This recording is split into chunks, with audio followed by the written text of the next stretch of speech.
අද අපි 2021 සඳහා ප්‍රත්‍යස්ථාවේ පාඩම කරන්නේ. මුලින්ම ප්‍රත්‍යස්ථාවේ සිද්ධාන්ත කරනවා.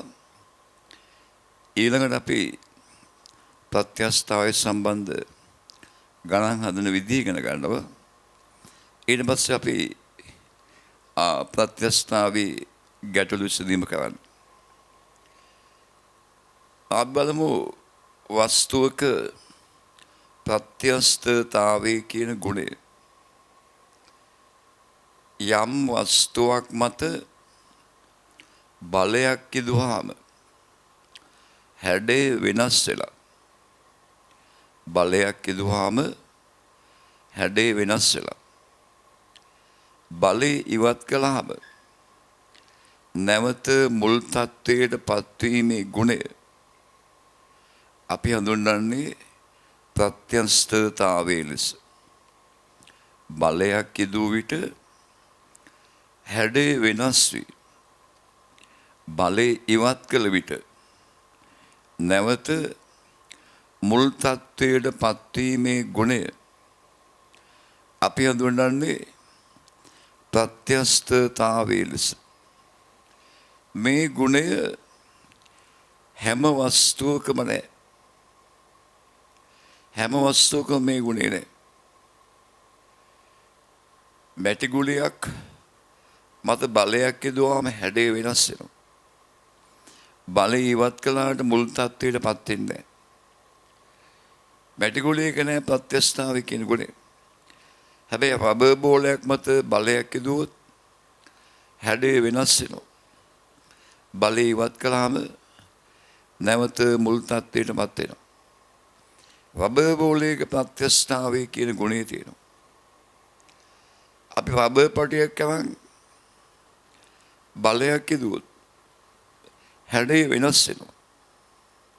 බලය ඉවත් කළාම නැවත මුල් තත්වයට පත් වෙනවා. රබර් පටියක තියෙනවා ප්‍රත්‍යස්ථාවේ කියන ගුණය. හැබැයි රබර් පටියක් මත ක්‍රමයෙන් වැඩි වෙන බලයක් යොදමින් අපි මේ ප්‍රත්‍යස්ථාවේ කියන ගුණය පරීක්ෂා කළ බැලුවොත් යම් කිසි බලයක් යොදනවා බලය ඉවත් කරනවා මුල් තත්ත්වයට එනවද බලනවා. බලය වැඩි කරනවා ඉවත් කරනවා මුල් තත්ත්වයට එනවද බලනවා. ඔය විදිහට යොදන බලය ක්‍රමයෙන් වැඩි කරමින් ඒ වස්තුව මුල් තත්ත්වයට පත් වෙනවද කියලා බැලුවාම අපට හොයාගන්න පුළුවන් වෙනවා මේ ප්‍රත්‍යස්ථාවේ කියන ගුණයේ තියෙන්නේ බලයේ එක්තරා සීමාවක් දක්වා පමණයි. ප්‍රත්‍යස්ථාවේ කියන ගුණයේ තියෙන්නේ බලයේ එක්තරාගයක් දක්වා පමණයි. මෙන්න මේ ප්‍රත්‍යස්ථතාවයේ කියන ගුණය පවතින පරිදි වස්තුවකට යොදන්න පුළුවන් උපරිම බලය ඉක්මවා බලයක් යදුවොත් වස්තුවේ ප්‍රත්‍යස්ථාවයේ නැමැති ගුණය නැති වෙලා යනවා. ප්‍රත්‍යස්ථාවයේ කියන ගුණය පවතින පරිදි යොදන්න පුළුවන් උපරිම බලය අපි හඳුන්වන්නේ ප්‍රත්‍යස්ථ සීමාව ලෙස. ප්‍රත්‍යස්ථාවයේ කියන ගුණය පවතින පරිදි යොදන්න පුළුවන් උපරිම බලය අපි හඳුන්වන්නේ ප්‍රත්‍යස්ථ සීමාව ලෙස. මේ ප්‍රත්‍යස්ථාවේ සිද්ධාන්ත බොහොම අඩුයි. අපි බලමු මේ තියෙන සිද්ධාන්ත. දැන් බලන්න මේ වගේ දිග එල් සහ හරස්කඩ ඒවන රබර් පටියක් මත ප්‍රත්‍යස්ථ වස්තුවක් මත F නැමැති බලයක් යදුවාම වැඩි වන දිග සිම්පල්ලි කියලා හිතන්න. මෙන්න මේ බලයක් මගින් වැඩි වෙන දිග සිම්පල්ලි අපි හඳුන්වන්නේ විතතිය කියලා. බලයක් නිසා වැඩි වෙන දිග සිම්පල්ලි විතතිය. මේක මේ ඩෙල්ටා එල් වලින් උනුත් දක්වනවා. විතතිය. බලයක් නිසා වැඩි වෙන දිග විතතිය. එතකොට වැඩි වූ දිග බෙදීම මුල් දිගට අපි කියනවා වික්‍රියාව ලෙස. වික්‍රියාව. වැඩි වූ දිග බෙදීම මුල් දිග වික්‍රියාව. එතකොට F නැමැති බලයක් යදුවාම ඒ බලය හරස්කඩෙන් බෙදුවාමෙන් F බෙදීමේ බලයේ බෙදීම ශ්‍රේෂ්ඨ බලය. අපි හඳුන්වන්නේ ප්‍රත්‍යා බලය ලෙස. ප්‍රත්‍යා බලය.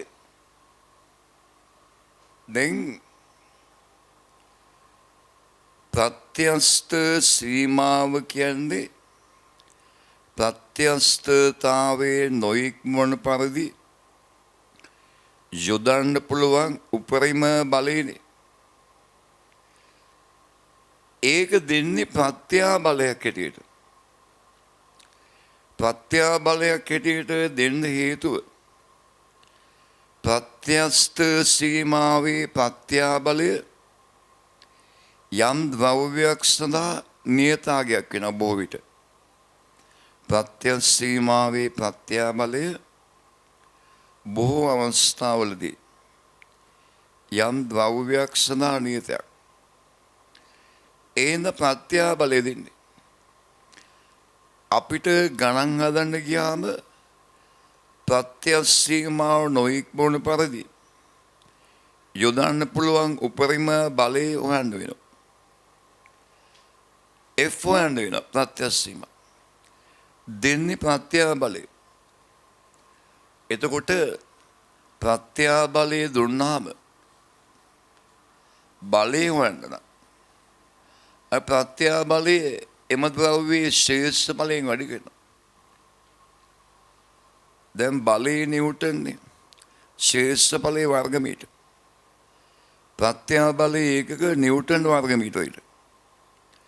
සාමාන්‍ය ප්‍රත්‍යස්ත සීමාව දෙන්නේ නිව්ටන් වර්ගමීටරයට.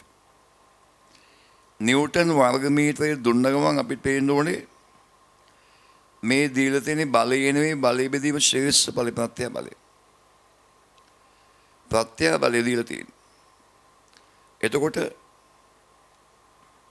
ඒක අපි ශ්‍රේෂ්ඨ බලයෙන් වැඩි කරනවා. වැඩි කළා තමයි ඒ කම්බියේ ප්‍රත්‍යස්ත සීමාව නොඉක්මවන පරිදි යොදන්න පුළුවන් උපරිම බලය වාගන්න. ඒක කම්බියෙන් කම්බියට වෙනස්. නමුත් F බෙදීමේ වලාගේ යම් ද්‍රව්‍යයක් සඳහා නියතයක්. හිතන්න වාහනේ වල ප්‍රත්‍යස්ත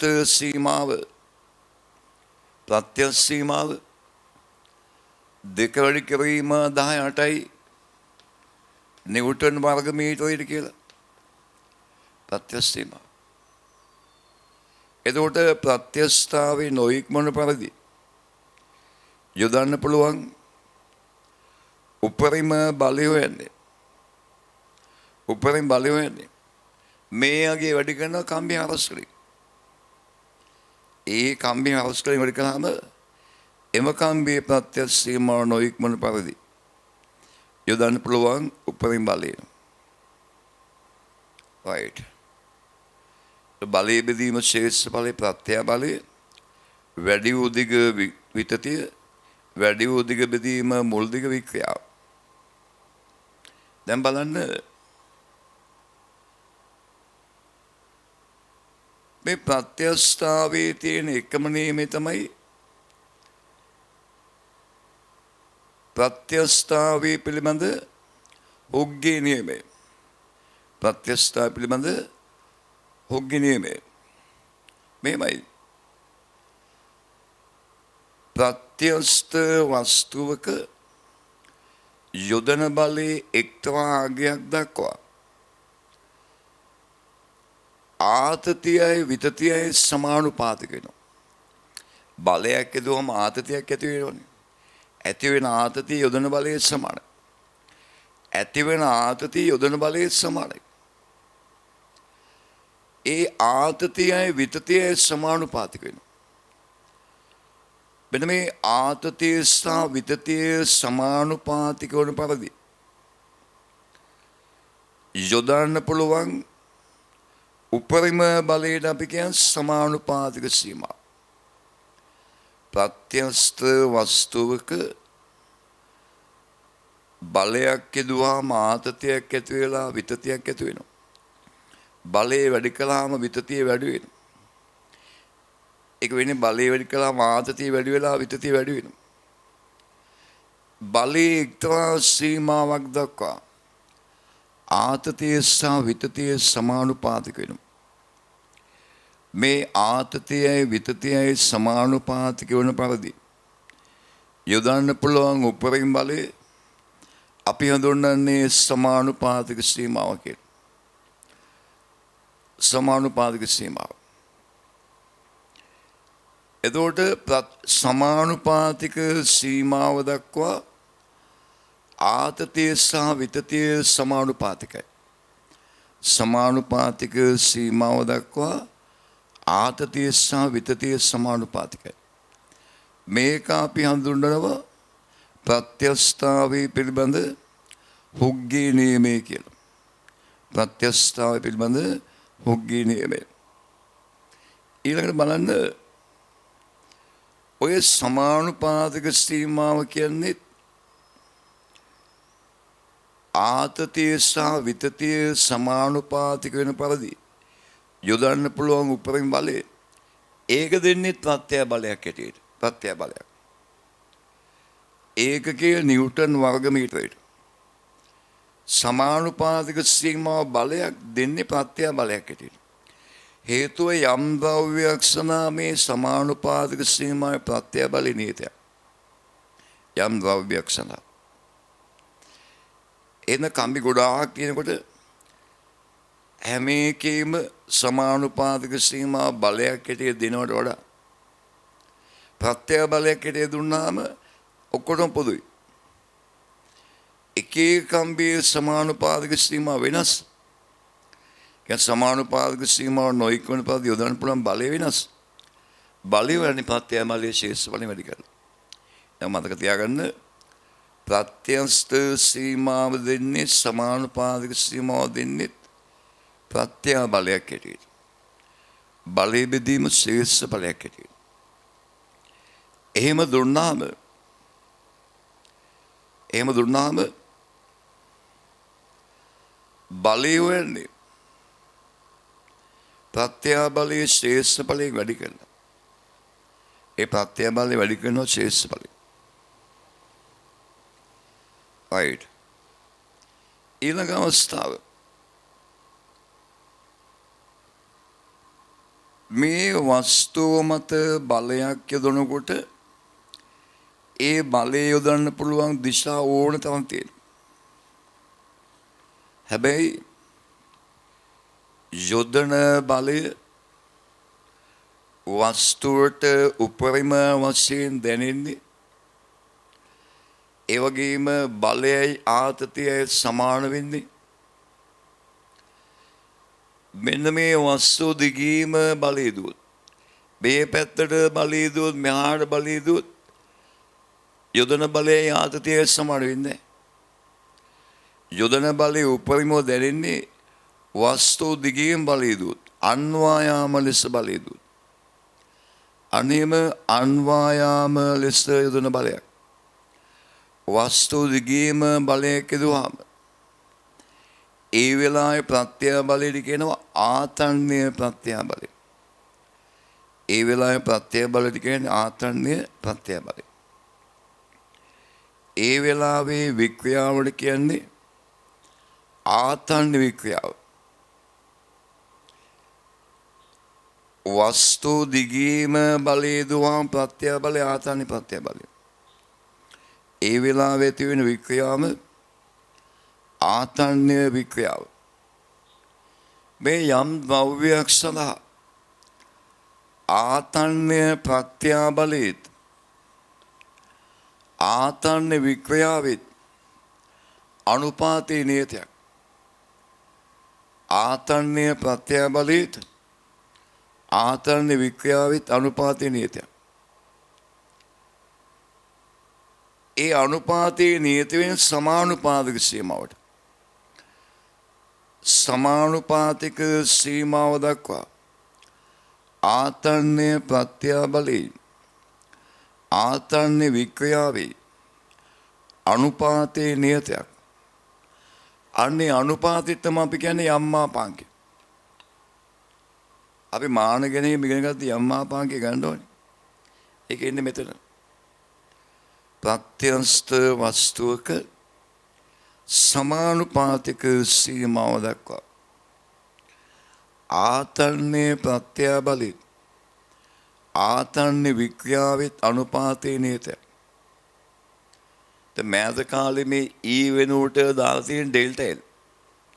ඊ බෙදීමේ වල ඩෙල්ටා එල් බෙදීමේ සංකේතය මොකක් වුණත් විතතිය. එතකොට මේ ඊ බෙදීමේ මෙහාට ගියාම F බෙදීම A සමාන වෙනවා y වරක් E බෙදීමේ ප්‍රත්‍යස්ථාවේ තියෙන ප්‍රධාන සමීකරණය සමානුපාතික සීමාව දක්වා F බෙදීමේ සමානයි y E බෙදීමේ. y කියන්නේ යම්මාපාංකය. යම්මාපාංකයේ ඒක කොයින කර ලීසි. E විතතිය L මුල් දිග මේ දෙකම දිගවල්නේ. දෙකම දිගවල්. එහෙනම් මේ අනුපාතයේ ඒකක නැහැ. එන යම්මාපාංකය කියන්නේ F බෙදීමේ වල ඒකක. නිව්ටන් වර්ග මීටරය තමයි. යම්මාපාංකය ඒකක නිව්ටන් වර්ග මීටරය තමයි. මේක තමයි සම්මත සමීකරණය. සමානුපාතික සීමාව දක්වා F බෙදීම A සමානයි y E බෙදීමේ. අපි මේක භාවිතයට ගන්නවා ක්‍රම දෙකකට. A මෙහාට ගෙනියලා F සමානයි y A E බෙදීම L කියලාත් ගන්නවා. ඊළඟට E යුක්ත කරලා E සමානයි FL බෙදීම AY කියලාත් ගන්නවා. E සමානයි FL බෙදීම AY. E වලාගේ සමානයි FL බෙදීම AY කියලා ගන්න. F සමානයි YAE බෙදීම L කියලාත් ගන්නවා. E සමානයි FL බෙදීම AY කියලාත් ගන්නවා. මේ දෙක ගන්න මෙහෙමයි. විතතිය දන්නා විට විතතිය සම්බන්ධ වෙලා තියෙන විට ආතතිය වන්නේ F සමානයි YAE බෙදීම L භාවිතය. F සමානයි YAE බෙදීම L භාවිතය. ආතතිය දන්න විට විතතිය හොයන්නේ E සමානයි FL බෙදීම AY භාවිතය. E සමානයි FL බෙදීම AY භාවිතය. දැන් ප්‍රත්‍යස්ථාවේ තියෙන ප්‍රධාන අවස්ථා දෙකක් තියෙනවා. දණු කීපයක් ශ්‍රේණිගතව සම්බන්ධ කළ බලයක් දීම. දණු කීපයක් සමාන්තරගතව සම්බන්ධ කළ බලයක් දීම. අපි බලමු මේ අවස්ථා දෙකේ තියෙන වෙනස. සංයුක්ත දඬු මත බලයක් ඉදු විට ඇතිවෙන විතතිය සහ ආතතිය සැලකීම. මේකෙන් බහුවන්නක් තියෙනවා වචනක් තියෙනවා. සංයුක්ත දඬු. හොඳ අපි බලමු. දැන් බලන්න මෙහෙම දඬු කීපයක් කම්බි කීපයක් ශ්‍රේණිගත අවස්ථාව ශ්‍රේණිගතව තියාගෙන අන්වායාම F බලයක් කරනවා කියන මොන විදිහට බලය දුවත් ශ්‍රේණිගත වෙලාවේ හැම එකනාගේ මාතතිය සමානයි. හැමෝගෙම එක මාතතිය තියෙන්නේ. අන්වායම් බලයක දුවාම ඇති වෙන ආතතිය යොදන බලයට සමානයි. දැන් මේ කම්බිවල දිගේ එල්ල තුන තව දිගට තියෙන්නත් පුළුවන්. යම් මාපාංක y1 y2 y3 හරස් කළා අපි තුමු සමානයි කියලා. සමාන නොවෙන්නත් පුළුවන්. මෙයාගේ ඇති වෙන විතති එකයි මෙයාගේ විතති e2යි කියලා ගන්න. මෙයාගේ විතති 3 නම් මුළු විතති e සමාන වෙන්නේ e1 ධන e2 ධන e3. ශ්‍රේණිගත අවස්ථාවේ ආතතීන් සමානයි මුළු විතතිය කියන්නේ එක එකනාගේ විතතීන් වල එකතුව. මුළු විතතිය සමාන වෙන්නේ එක එකනාගේ විතතීන් වල එකතුවට. මේ සම්බන්ධය ගත්තට පස්සේ ඊනේ සම්බන්ධ වෙලා තියෙන්නේ E සමානයි FL බෙදීම AY භාවිතා කරලා E වෙනවා. බහුවර්ණයන් නම් මෙතන කෙලින්ම ආදේශ කරනවා. රචනාවක් නම් E වෙන වෙනම වෙලා ආදේශ කරනවා. බහුවර්ණයක් නම් කෙලින්ම මේකේ ආදේශ කරනවා. රචනාවක් නම් E වෙන වෙනම වෙලා ආදේශ කරනවා. අපි හිතමු මේක බහුවර්ණයක් කියලා.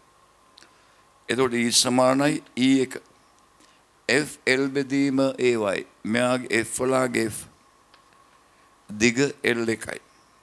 හරස්කඩේ යම් මාපාංක y1යි ධන e2 මෙයාගේ e කියන්නේ fl බෙදීම ඒවයි f දිග l2යි හරස්කඩේ යම් මාපාංක y2යි ධන e3 ඒත් fl බෙදීම ඒවයි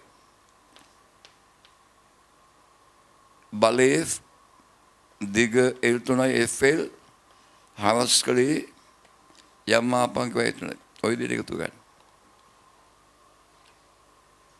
පැහැදිලි? E සමාන FL බෙදීම ඒවයි.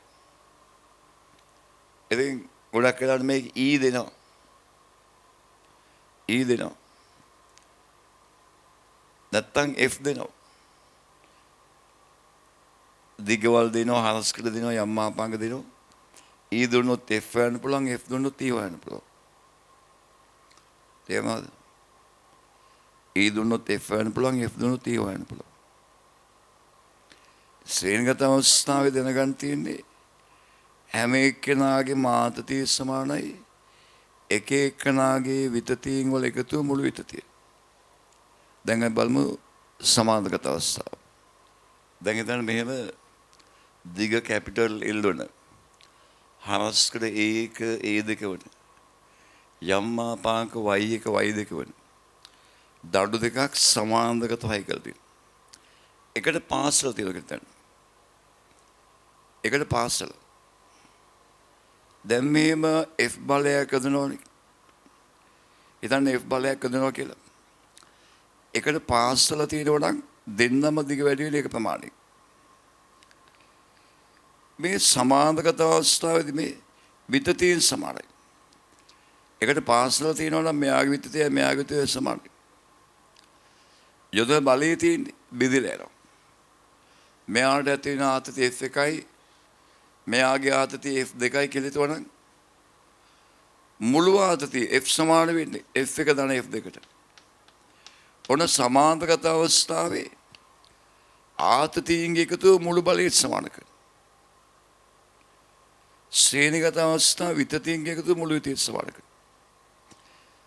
සමාන්තරගත අවස්ථාව එකම විතතිය. ඔන්න විතතිය ගැන සම්බන්ධයක් ගන්නවා. එහෙනම් මේ F සමානයි YAE බෙදීම L භාවිතයෙන් F වල ආදේශ කරනවා. F සමානයි YAE බෙදීම L භාවිතයෙන් F වල ආගිවල ආදේශ කරනවා. එතකොට F සමානයි F එකට දාන්නේ YAE බෙදීම L. පළවෙනි එක යම් මාපංක y1යි හරස්කඩ a1යි විතතිය E බෙදීම මුල් දිගේ L. දෙවෙනියට F YAE බෙදීම L. යම් මාපාංකයේ y2යි හවස්කට ඒ දෙකයි. විතති බෙදීම දිගේ. එතකොට යොදන බලය දන්නව නම් විතතිය වන්න පුළුවන්. විතතිය දන්නව නම් ඉදුව බලය වන්න පුළුවන්. මේ තමයි සමාන්තරගත අවස්ථාව යොදන සම්බන්ධය. අපේ ගණන් වල එක් ක්‍රමයක් සංයුක්ත දඬු. සංයුක්ත දඬු. එක්ක ශ්‍රේණිගත සංයුක්ත නැත්නම් සමාන්තරගත සංයුක්ත. ශ්‍රේණිගත නම් ආතතිය එකමාගේ විතතියෙන් එකතු මුළු විතතිය. සමාන්තරගත නම් විතතිය එකමාගේ ආතතියෙන් එකතු මුළු බලය. බලමු ප්‍රත්‍යස්ථාවේ ඊළඟ සිද්ධාන්තය. ඊළඟ අවස්ථාව තමයි වික්‍රියා ශක්තිය. ප්‍රත්‍යස්ථ වස්තුවක් මත බලයක් යොදලා ආතතියක් ඇති කිරීමේදී යම් කිසි ශක්තියක් ගබඩා වෙනවා. ප්‍රත්‍යස්ථ වස්තුවක් මත බලයක් යොදලා ආතතියක් ඇති කිරීමේදී ඒ ආතතියෙන් යම් විතතියක් ඇති කරනකොට යම් ශක්තියක් ගබඩා වෙනවා. ඒ ගබඩා වන ශක්තියට අපි කියන්නේ වික්‍රියා ශක්තිය කියලා. ඒ ගබඩා වන ශක්තිය වන්නේ මෙහෙමයි. අපි දන්නවනේ මෙහෙම කාර්ය සමානයි බලය වැඩි කිරීම විස්ථාපනය. මේ දිගෙල්ලා හරස්කඩ ඒවන ප්‍රත්‍යස්ථ වස්තුවකට F නැමැති බලයක් යෙදුවන පස්සේ ඇතිවන විතතිය E කියලා හිතන්න. මේ යොදන බලයේ බිඳුවේ ඉඳන් F දක්වා වැඩි කරනකොට තමයි බිඳුවේ සිට F දක්වා වැඩි කරලා තමයි මේ E විතතිය ඇති වෙන්නේ. ඒ නිසා මේ E විතතිය ඇති වෙන කාලය තුලදී මේ වස්තුව මත යොදන බලය බිඳුවේ ඉඳලා F දක්වා වැඩි කරනවා. බලයේ බිඳුවේ ඉඳන් වැඩි කරගෙන යද්දි තමයි විතතිය දක්වා වැඩි වෙන්නේ. එතකොට හිතන්න යොදන බලය බිඳුවේ ඉඳලා F දක්වා වැඩි වෙනවා නම් මේ E විතතිය යොදන කාලය තුලදී වස්තුව මත ඇති වුණ සාමාන්‍ය බලය බිඳුව දන F බෙදීම දෙක කියලා ගන්න පුළුවන්. ඒ බලයේ බිඳුවේ ඉඳන් F දක්වා වැඩි වුණේ. සාමාන්‍ය බලයේ බිඳුව දන F බෙදීම දෙක. බලයේ සිදු වුණ විස්ථාපනයේ E. එහෙනම් කාර්ය බිඳුව දන F බෙදීම දෙක කියන්නේ භාගයයි. F වැඩි කිරීම E. භාගයයි F කියන්නේ ආතතිය. වැඩි කිරීම විතතිය. කරනු ලබන කාර්ය සමානයි භාගය ආතතිය විතතිය. මේ කාර්යය තමයි වික්‍රියා ශක්තියට ගබඩා වෙන්නේ. ඒ නිසා ප්‍රත්‍යස්ථ වස්තුවක ආතතියක් ඇති කළා ආතතියක් ඇදලා විතතියක් ඇති කරද්දී ඒකේ ගබඩා වන ශක්තිය භාගයයි ආතතිය වැඩි කරේ විතතිය. මේකට ආතතියක් ඕනේ විතතියක් ඕනේ. ගුණාක වලට එක්ක ආතතිය දන්නේ නැත්නම් විතතිය දන්නේ. ආතතිය විතතිය දෙකම ඕනේ. එක්ක ආතතිය දන්නේ නැත්නම් විතතිය දන්නවා. ආතතිය දන්නව නම් E සමානයි FL බෙදීම AY වලින් විතතිය වල ආදේශ කරනවා. විතතිය දන්නව නම් F සමානයි YAE බෙදීම L වලින් ආතතිය වල ආදේශ කරනවා. දැන් මම ඉස්සෙල්ලා කියවේ නෑ ඔය ප්‍රත්‍යස්ස වස්තුවක් ඇද්දාම දිග වැඩි වෙනවනේ. ඒකත් විතතිය. එතෙන්දි බලය හොයන්නේ විතතිය සම්බන්ධ කරන මේ සමීකරණය. රබ දණ්ඩක් වගේ එකක් තද කළාම දිග අඩු වෙනවනේ. ඒකත් විතතිය. ඒකදිත් බලය හොයන්නේ බලයක් යදුවම ඇති වෙන විතතිය වෙන මේ සමීකරණය. එතෙන්දි උනත් ගබඩා වන ශක්තිය වෙන මේකේ. ආතතියක් යදුවත් තෙරමක් යදුවත් වෙනස් වෙන දෙක විතතිය. එතෙන්දී ගබඩාවන ශක්තිය භාගයේ ආතති විතති. දැන් මේ භාගයේ FV කියන එක මම ආපහු ගන්නවා. මේක බෙදා ගන්නවා පරිමාවෙන්. ආරම්භයේ දිගේල හරස්කඩේනේ. පරිමාව ඒ වැඩි කිරීමෙල්නේ. ගබඩාවන මුළු වික්‍රියා ශක්තිය. ගබඩාවන මුළු වික්‍රියා ශක්තිය පරිමාවෙන් බෙදුවාම එන්නේ ඒකීය පරිමාවක ගබඩාවන ශක්තිය. ඒකීය පරිමාව ගබඩාවන ශක්තිය. ඒක සමාන වෙනවා භාගයයි F බෙදීම A වැඩි කිරීම E බෙදීමෙන්. භාගයයි F බෙදීම A කියන්නේ ප්‍රත්‍ය බලය. වැඩි කිරීම E බෙදීම L කියන්නේ වික්‍රියාව. ගබඩාවන මුළු ශක්තිය මුළු වික්‍රියා ශක්තිය භාගයේ ආතති විතති. ඒකීය පරිමාව ගබඩාවන වික්‍රියා ශක්තිය. භාගයේ ප්‍රත්‍ය බල වැඩි කිරීම වික්‍රියාව. දැන් මේ ප්‍රත්‍යස්ත වස්තුවක් මත බලයක් යොදලා විතතියක් ඇති කළාම ඒ වස්තුවේ මේ ශක්තිය ගබඩා වෙනවා.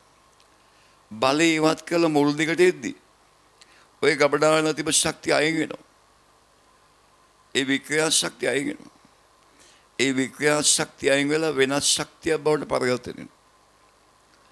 දැන් කැටපෝල් එක ගල් කැටයක් තියලා ඇදලා අතහැරියම යන්නේ එහෙම. රබර් පටි ඇද්දාම වික්‍රියා ශක්තිය ගබඩා වෙනවනේ. අතහැරියම මුල් දිගට එනවා. ඒ ගබඩාවල තිබෙන වික්‍රියා ශක්තිය ගල් කැටයෙන් ලබා දෙන චාලක ශක්තිය ඇටියට. ඒ වගේ වෙලාවක ගල් කැටය ලබා ගන්නා චාලක ශක්තිය සමාන වෙනවා ගබඩා වෙලා තිබ්බ වික්‍රියා ශක්තියට. ගබඩා වෙලා තිබ්බ වික්‍රියා ශක්තිය. right තව එක සිද්ධාන්තයක් තියෙනවා. අපි එකත් බලමු. right මේ තියෙන්නේ ප්‍රත්‍යස්ත කම්බියක් මත ක්‍රමයෙන් වැඩි වෙන බලයක් උදෙමින් වික්‍රියාවයි ප්‍රත්‍යාබලය මැදලා වික්‍රියා විදුලියෙන් ප්‍රත්‍යාබලයේ ප්‍රස්තාවකෙන් දුතින විදිහ. යොදන බලය වැඩි කරන් ගියාම කොයි වෙලාවෙ වස්තුව කැබලියට වෙග වෙනවා. එතනින් ප්‍රස්තාවය ගන්නවා. යොදන බලය ක්‍රමයෙන් වැඩි කරන් යද්දී බලයේ එක්තමාගයකදී වස්තුව කැබලි වලට වෙග වෙනවා. වස්තුව වලට කැඩෙනවා. අන්නේ අවස්ථාව පිළිබඳ බේදක අවස්ථාව. බේදක ලක්ෂය. කැපිටල් D බේදක ලක්ෂය. බේදක ලක්ෂය. දැන් බේදක අවස්ථාව. මෙතන මෙතෙන් යනකම් ප්‍රස්ථාරයේ සලරිකාවක්. ඒ කියන්නේ ආතතිය විතතිය සමානුපාතික අවස්ථාව. එහෙනම් ඒ ලක්ෂ්‍ය අපි හඳුන්වන්නේ සමානුපාතික සීමා. සමානුපාතික සීමා. සමානුපාතික සීමා. සමානුපාතික සීමාව ටිකක් ඉක්මව යනකම් ප්‍රත්‍යස්ත සීමාව තියෙනවා. B කියන්නේ ප්‍රත්‍යස්ත සීමාව. මෙන්න මේ C ලක්ෂ්‍ය අපි හඳුන්වන්නේ අවනති ලක්ෂ්‍ය කියලා. අවනති ලක්ෂ්‍ය. දැන්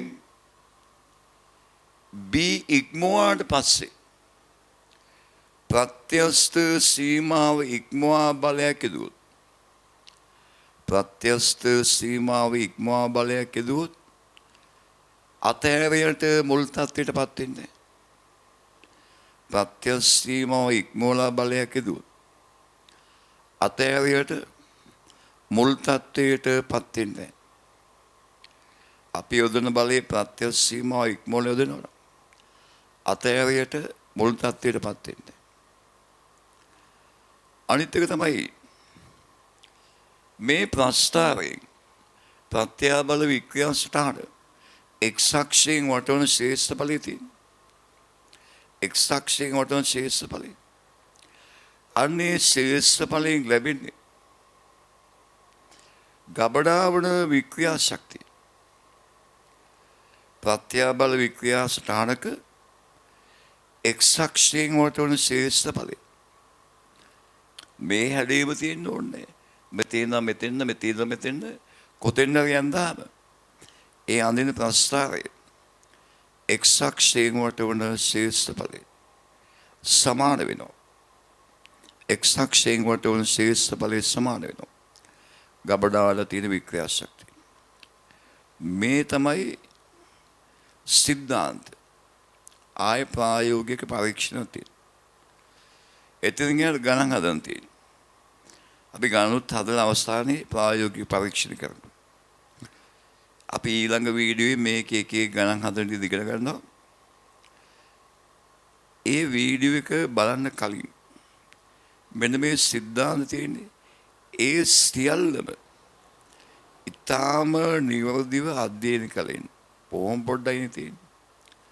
පැයකින් මේ වීඩියෝ එක බලලා මේ තියෙන සියලුම සිද්ධාන්ත අවබෝධ කරගන්න පුළුවන්. ඒක ගණන් හදන්න ලේසියි. එහෙනම් අපි ඊළඟ වීඩියෝදී ප්‍රත්‍යස්ථාවේ ගණන් හදන ටික ගන්න. right.